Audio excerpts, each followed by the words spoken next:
Sitting here with Daniel Donato at the first official, was this Lakeview Marina in Birmingham. This is pretty wild. This is a pretty cool venue. I didn't know you were the first show here, by the way.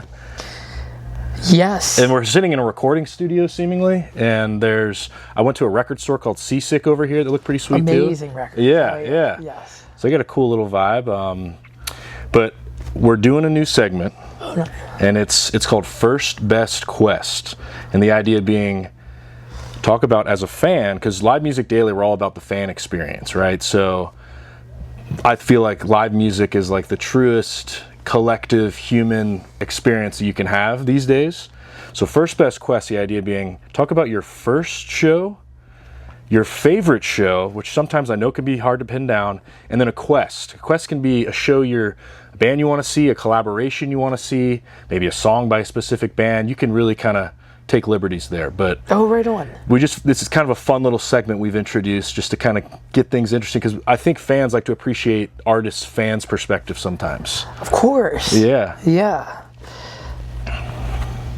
So first show. The first musical venue that I went to was, at the time, it was it was before it was Bridgestone. I think it was Nissan Arena. Okay. Down there on Broadway. Yeah. You're from Nashville. Yeah. And I went with my friend. He had extra tickets. His mom bought them to go see Motley Crue. Okay. Hey. Yes. And a good time. It was very loud, and I did not really like it at all. And it must have been like a year or two later, probably 2 years later, that I went and saw the Don Kelly Band at Roberts for the first time, and that sticks out to me as like the first show that really spoke to me. Yeah. And I mean, Roberts, that was going to be one of my questions too. Yeah. But I know you cut your teeth at Roberts playing with Don Kelly. I mean, it's a mecca. That place is unbelievable. I know, people sometimes will go to Nashville and they'll see Broadway, and I'm like, no, just go to Roberts. That's all you need to do. Yeah. It's such an incredible place. I don't know if you want to talk about how that place has just maybe formed you. Roberts it's a very singular place. It's the building where the pedal steel guitar was designed and first sold.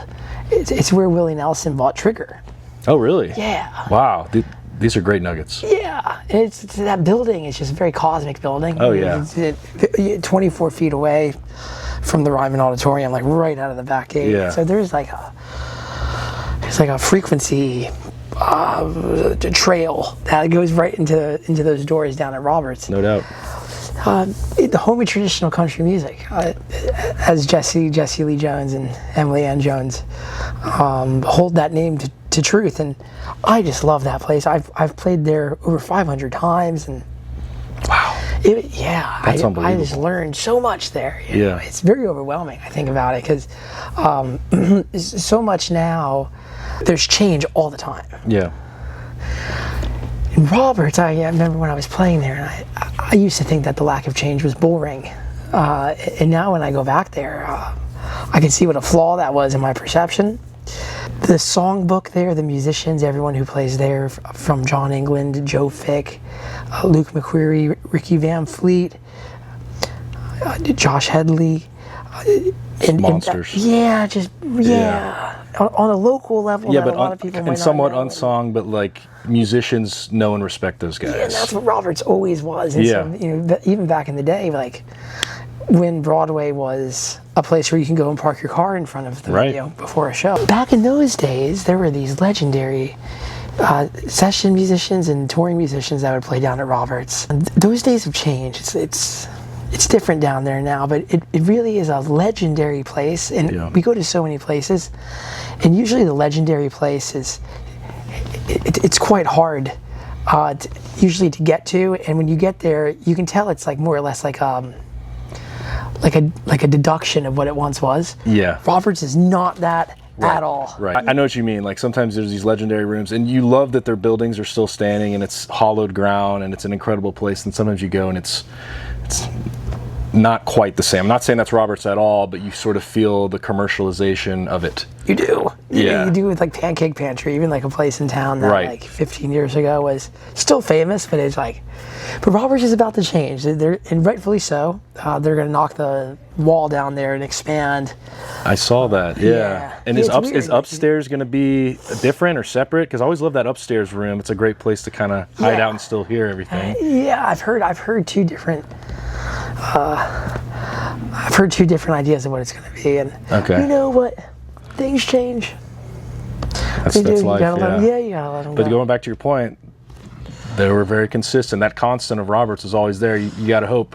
I went there every week, and I watched the very similar bands every week. I learned all the songs. They were playing all these Bob Wills songs and Ernest Tubb songs, and a lot of Western swing and cowboy songs, and then classic honky tonk and early rockabilly, which are, you look to the past and.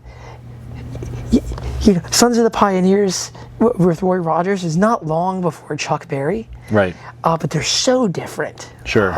And all that music was in there. It's just the ancestral songbook of modern American music was all in there. Oh yeah. And I just absorbed it like a sponge. So when was your first foray? I mean, you went to a show at Roberts at what age? I was 14. You were 14. And then when did you start playing there?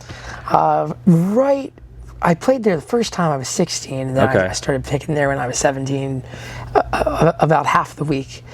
And then by the time I was 18, it was full time. Yeah. Yeah. So when you went into Roberts for the first time, were you already a fan of that traditional sound, or did that kind of leap you into a new universe? Right. That's the thing is, when you're 14, at that time, you're impressionable. Yes. Yeah. And then there's also yes, cosmically so, and then there's also this.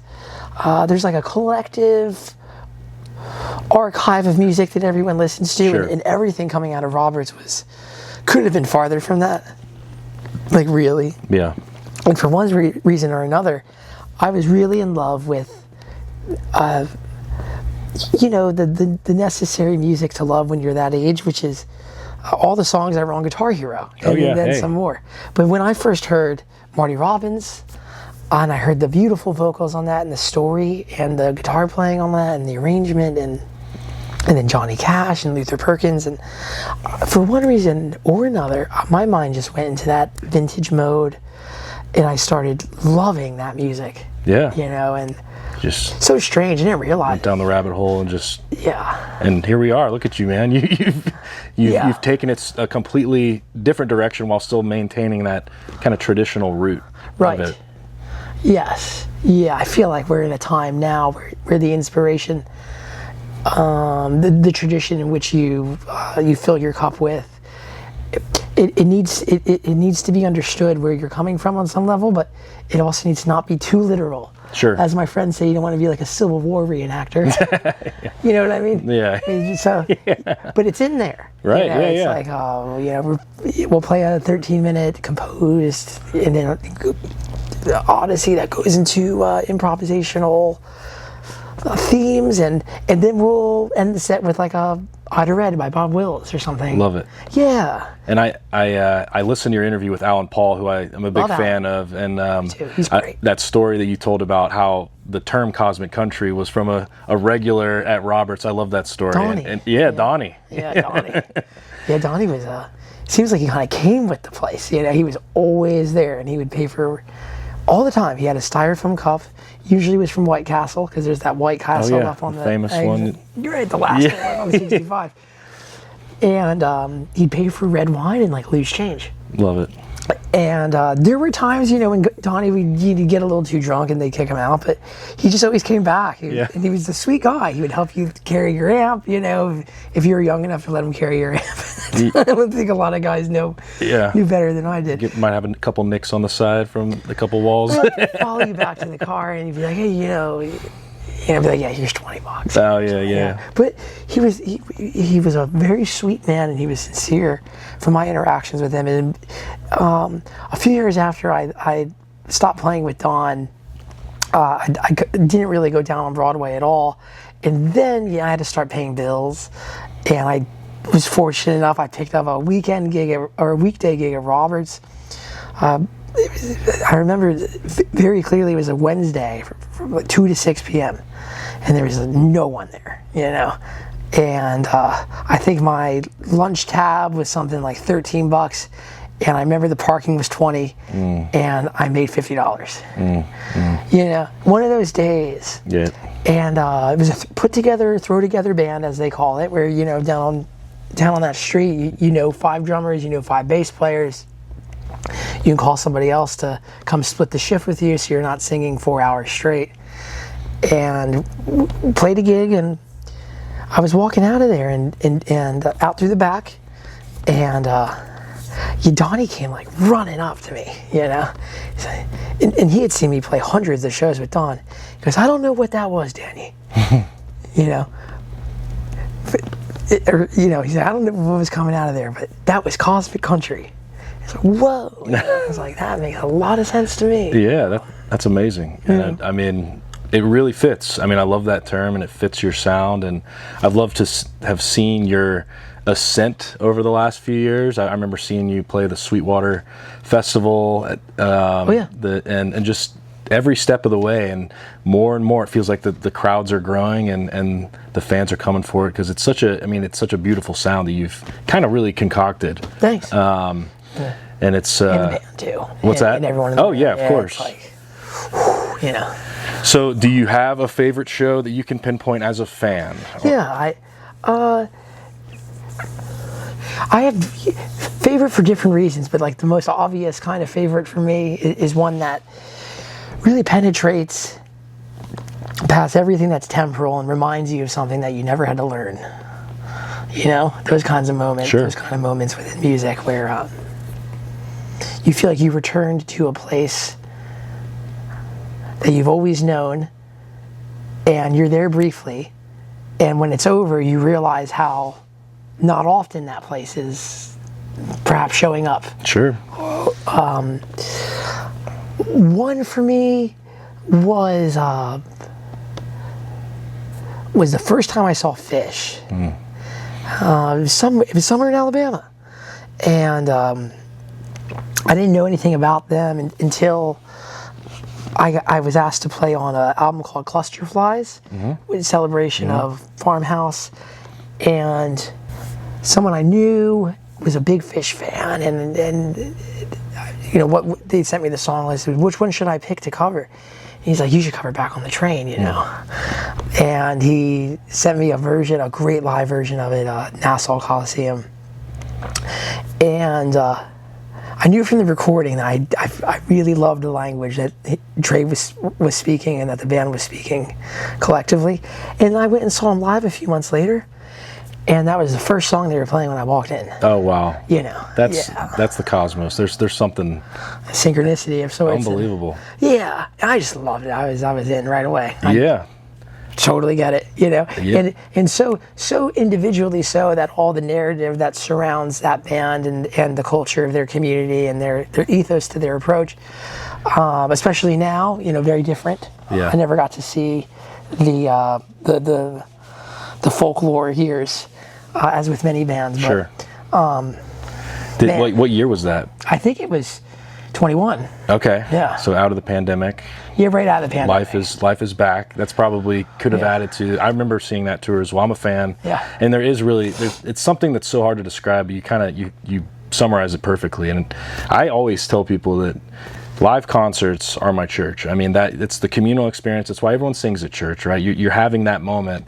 And when you tap into that moment, I think it's the greatest human experience you can have. Well said, Max. Well, I appreciate it. Yeah, I mean, I truly believe it, and that's why I've been pursuing this as a fan. I mean, it's Live Music Daily is a passion project, it's something I'm very passionate about. Good, I can tell. And it shows in your work, and that's the beautiful thing about the spirit of passion that I'm noticing. Because the people that are within this particular sect of the live music community, they're very passionate often. Oh yeah. And you can see passion in all forms of creation, obviously so. And it's like, I just love seeing that. Oh yeah. I just love seeing passion be alive. Yeah, absolutely. I know. And there's nothing like it in the, call it jam or kind of that world, right? There's a lot of people that are kind of seeking that feeling, And so I guess, do you have a quest in mind? Do you have a band or anyone that you would love to see? I mean, it could be that I haven't seen. That you haven't seen, or it could be a dream collaboration, or you can, dead or alive, however you want to do it. I would love. I only saw Merle Haggard once. Yeah. I would love to see Merle again. Yeah, the Hag. Really, man, a lot of my answers to that would be probably many decades removed from the present day. Sure. Because everyone that's alive now that I want to see, I think I've seen them. Right. And the ones I haven't seen yet, I'll probably go see them. Yeah, right. Yeah. I haven't seen U2. Would like to see U2. That's on my list too. I'd like to see them just because of the production value and the. And the songs. But I totally agree. Like sometimes, when you see. I've even seen Del McCoury. Played with Del. Oh, I mean, how cool is that? Yeah. I've seen Bob. I've seen Willie. Yeah. I saw John Prine. Yeah. I didn't get to see Towns or Blaze Foley or. Yeah, it would really be a lot of older. Right. And it meant a lot of my friends, like, Robin Ford told me stories. My first record was co-produced with Robin Ford. I have that one. You signed it for me, actually. Oh, beautiful. Right on. Yeah. Right on. Well, thanks for getting it. Yeah, man. He told me stories, of being at Fillmore West back in the day, of seeing Hendrix there, and there were so many people. And his microphone stand was falling. Oh yeah. He didn't have a stage manager. Yeah. You just kind of figured it out. Robin just held the mic stand. That's unbelievable. He's like, man, you held the mic stand for Jimi Hendrix. You just watched him like this and play when he was in his 20s. You saw that. You just, I will fall on the sword for you for this one. I mean, that's incredible. What a story. I know. I kind of get sad about it sometimes, but I feel like, perhaps people, because there's a lot of people now that are, younger that really love. It seems like they're physically born in this space and time, but there's a part of their soul that harkens back to some unfinished business from that time, potentially, or perhaps a spirit from that time is wanting to express itself again. Sure. Like Marcus. Yeah. Or Billy. Yeah. Greta Van Fleet. I would say you. Yeah. I would put. Yeah. Totally. Yeah. There's a lot of it. Yeah. So I'm reconciled with the fact that I can't go and see all those heroes. Sure. Yeah, no, I get it. It's I was also listening to that conversation you had with Alan. You talked about how your dad, play some of those DVDs and his music was kind of percolate.